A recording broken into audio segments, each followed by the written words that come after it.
Oui, en effet, que veut dire aujourd'hui? Aujourd'hui est un aujourd'hui qui est dominé par, dans le champ de la civilisation, par le discours qui devient le seul à pouvoir assurer une certitude, qui est la science. La science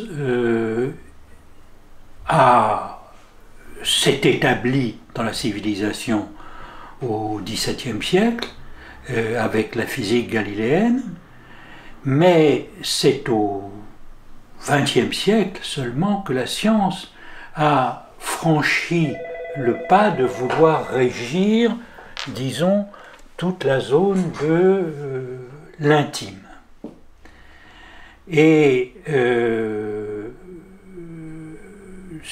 disons, ce régime de certitude scientifique, cette volonté de l'avancer jusque dans les, disons, les comportements humains et, disons, l'intimité subjective, s'est appuyé sur la volonté de chiffrer tout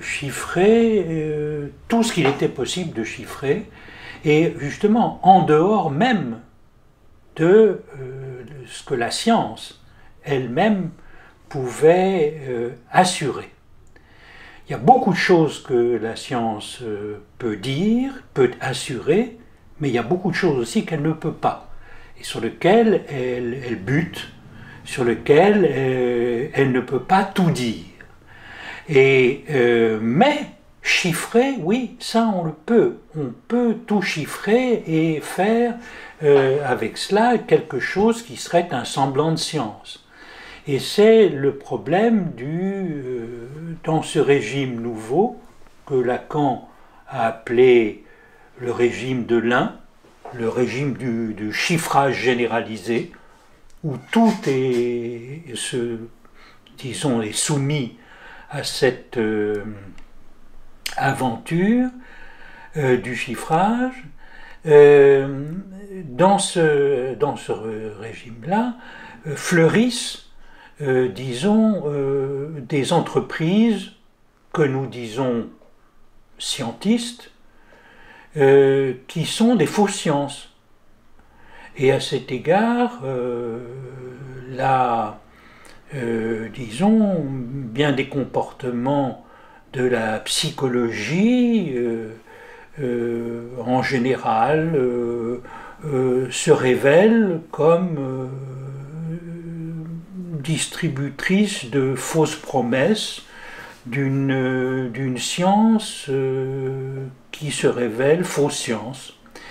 Et pourtant, elle ne cesse pas de vouloir établir son régime, disons, de fonctionnement, un régime dominant. Et disons, le remaniement du champ de toutes les sciences humaines, les dites sciences humaines, par le chiffrage, produit des effets considérables, non seulement dans la rencontre, disons, science et psychanalyse, vous disiez, mais entre la science, l'extension hors de la science du chiffrage et les disciplines des sciences humaines à l'université.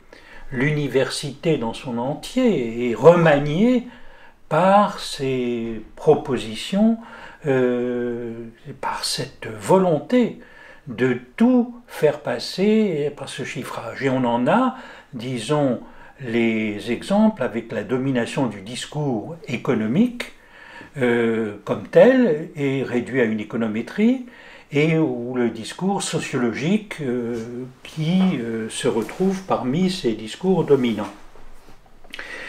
Mais pour la psychanalyse, disons, le problème reste celui que, me semble-t-il, posait Lacan en 1974 répondant à une interview du magazine Panorama italien.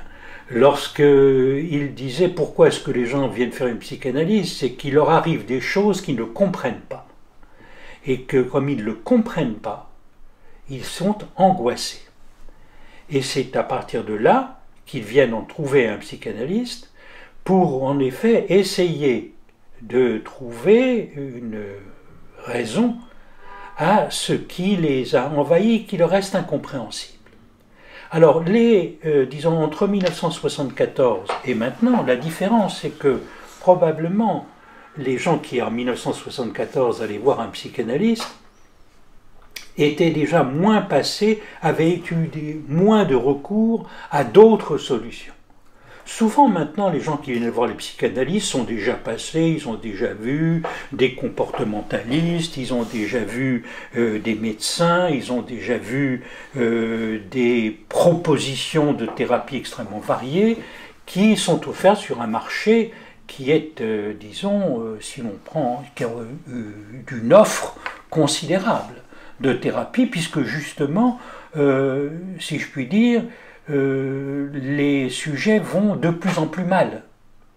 Il est de plus en plus difficile, si je puis dire, de soutenir sa position subjective dans un monde où à la fois on a un individualisme de masse et dans lequel on a de moins en moins de recours collectifs, de discours communs qui permet de savoir comment se comporter, comment pouvoir faire face à son angoisse.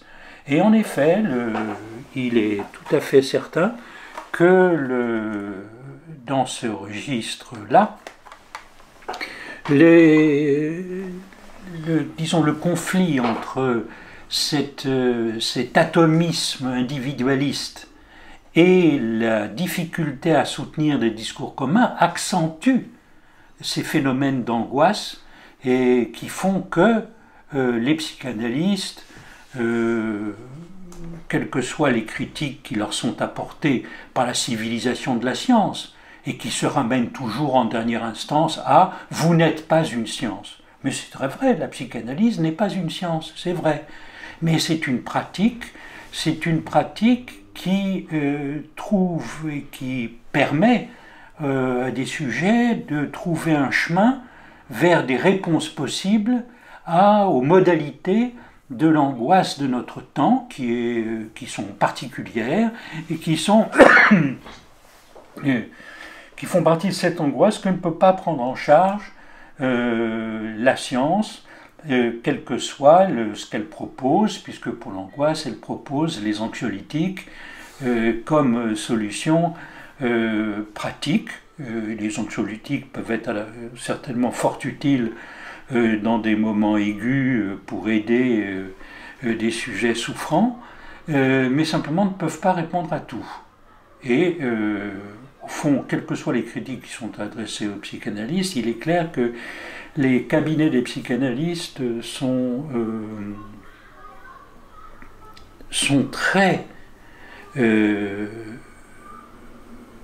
propices à accueillir une clientèle qui reste extrêmement nombreuse, à essayer, dans l'expérience psychanalytique, essayer de trouver les réponses aux questions qui se posent à notre époque.